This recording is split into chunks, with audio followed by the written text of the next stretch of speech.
আসসালামু আলাইকুম my lovely viewers, welcome to Sathi recipe house. আজকে আর একটা নিউ রেসিপি নিয়ে আসলাম, দেখবেন প্লিজ।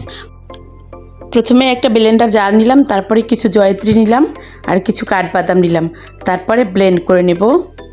এই তো ব্লেন্ড করে গুঁড়ো করে নিয়েছি। এখন এক সাইডে রেখে চুলায় একটা প্যান বসিয়ে তেল দিয়ে পরিমাণ মতো পেঁয়াজ বেরেস্তা করে নিয়েছি। কিছু বেরেস্তা তুলে ফেলে রেখেছি, পরে কাজে লাগাবো। আর কিছু বেরেস্তা, কিছু গোশ দিয়ে দিলাম বেরেস্তার ভিতরে। তারপরে এই তো কিছু গুঁড়ো মশলা দিব, যেমন মরিচ গুঁড়ো, ধনিয়া গুঁড়ো, জিরে গুঁড়ো, গরম মশলা গুঁড়ো, লবণ। তারপরে একটু কালো গোলমরিচ গুঁড়ো দিলাম। তারপরে কিছু মশলা দেব, যেমন দারচিনি, এলাচ, লং, তেজপাতা।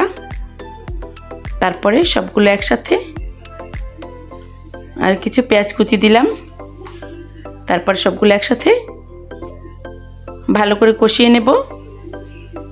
ভিউয়ার্স, রেসিপিটা ভালো লাগলে সাবস্ক্রাইব প্লিজ, বেশি ভালো লাগলে লাইক কমেন্ট শেয়ার করে পাশে থাকবেন। তারপরে এই তো ভালো করে সবগুলো উপকরণ একসাথে মিশিয়ে কষিয়ে নিয়েছি। এখন একটু আদা রসুন বাটা দিলাম পরিমাণ মতো, দিয়ে আবার ভালো করে কষিয়ে নেব কিছু সময়। ভালো করে কষানোর পরে, খুব ভালো করে কষিয়ে নিয়েছি। তারপরে এই তো খুব ভালো করে কষানোর পরে ওই তো প্রথমে শুরুতে যেই মশলাটা তৈরি করে রেখেছিলাম সেই মশলাটা দিয়ে দিলাম।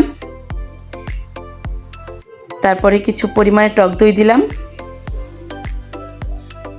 দিয়ে এখন আবার একসাথে সবগুলো কষিয়ে নেব। তো খুব ভালো করে কষিয়ে নিব।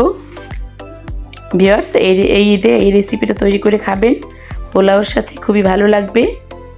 তারপরে এই তো ভালো করে কষানোর পরে পরিমাণ মতো ঝোল দিয়ে দিলাম।